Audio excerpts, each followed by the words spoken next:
Immigration in the National Interest. This is Ron. Welcome to Story Time.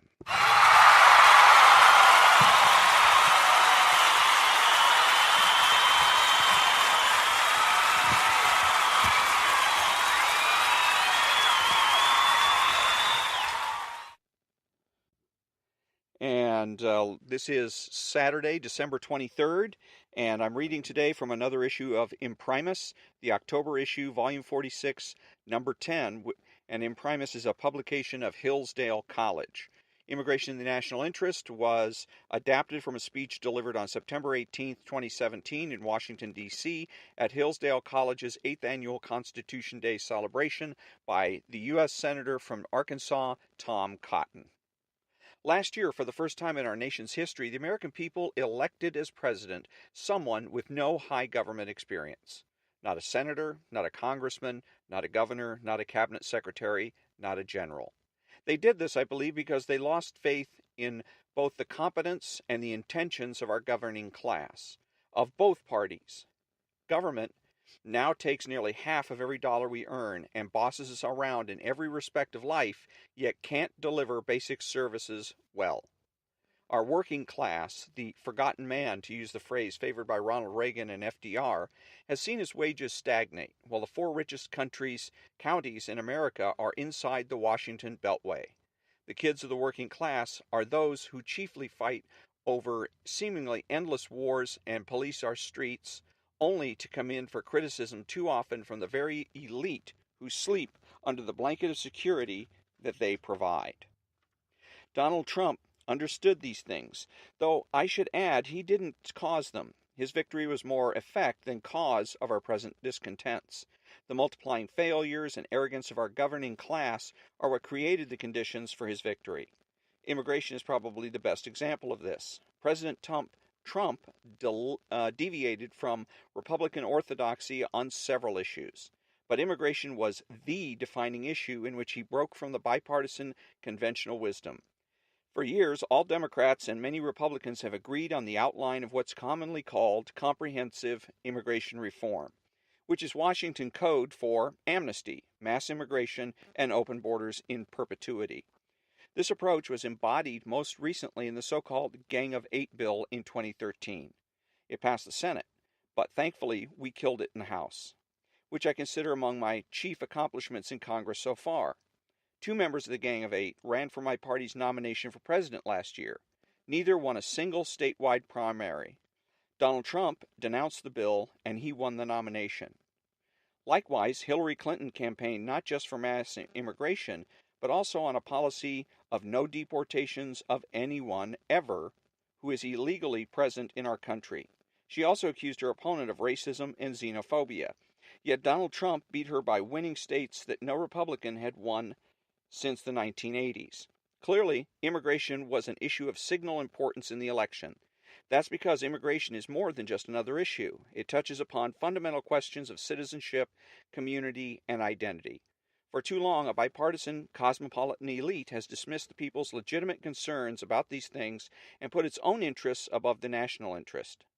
No one captured the sensibility better than President Obama when he famously called himself a citizen of the world. With that phrase, he revealed a deep misunderstanding of citizenship. After all, citizen and city share the same Greek root word. Citizenship, by definition, means that you belong to a particular political community. Yet many of our elites share Mr. Obama's sensibility. They believe that American citizenship, real, actual citizenship, is meaningless, ought not to be foreclosed to anyone, and ought not to be the basis for distinctions between citizens and foreigners. You might say they think American exceptionalism lies not in not making exceptions when it comes to citizenship. This globalist mindset is not only foreign to most Americans, it's also foreign to the American political tradition. Take the Declaration of Independence. Our cosmopolitan elites love to cite its stirring passages about the rights of mankind when they talk about immigration or refugees. They're not wrong to do so. Unlike any other country, America is an idea, but it is not only an idea. America is a real particular place with real borders and real flesh and blood people, and the Declaration tells us it was so from the very beginning. Prior to those stirring passages about unalienable rights and nature's God in the Declaration's very first sentence, in fact, the fountains say it has become necessary for one people to dissolve the political bands that tie them to another. One people, not all people, not citizens of the world, but actual people who make up actual colonies. The founders frequently use the words we and us throughout the Declaration to describe that people. Furthermore, on several occasions, the Declaration speaks of these colonies or these states. The founders were concerned about their own circumstances. They owed a duty to their own people who had sent them as representatives to the Second Continental Congress in Philadelphia. They weren't trying to free South America from Spanish or Portuguese dominion, much as they might have opposed that dominion. Perhaps, most notably, the founders explained towards the end of the Declaration that they had appealed not only to King George for redress, but also to their fellow British citizens. Yet those fellow citizens had been deaf to the voice of justice and of deaf to the voice of justice. Blood ties. That's pretty much the opposite of being a citizen of the world. So while the Declaration is, of course, a universal document, it is also a particular document about one nation and one people. Its signers pledge their lives, their fortunes, and their sacred honor to each other, in English, right here in America, not in Esperanto, to mankind in the abstract. The Constitution affirms this concept of American citizenship. It includes only one reference to immigration, where it empowers Congress to establish a uniform rule of naturalization. It's worth pondering a couple of points here. First, what's the word uniform doing? The Constitution uses the word only 3 times when requiring uniform rules for naturalization, bankruptcies, and taxation. These are things that could either knit our union together or blow it apart. Taxation by the central government, the system of credit upon which the free enterprise system depends, and the meaning of citizenship. On these, the framers insisted upon a uniform nationwide standard. Diverse habits and laws are suitable for many things in our continental republic, but not for all things. In particular, we can only have one people, united by a common understanding of citizenship. Second, the word naturalization implies a process by which foreigners can renounce their former allegiances and become citizens of the United States. They can cast off what accident and force have thrust upon them, race, class, ethnicity, and take on, by reflection and choice, a new title, American. That is a wonderful and beautiful thing, and one of which we are all justly proud. Free Americans love our land so much as the immigrants who have escaped the yoke of tyranny. But our cosmopolitan elites take this to an extreme.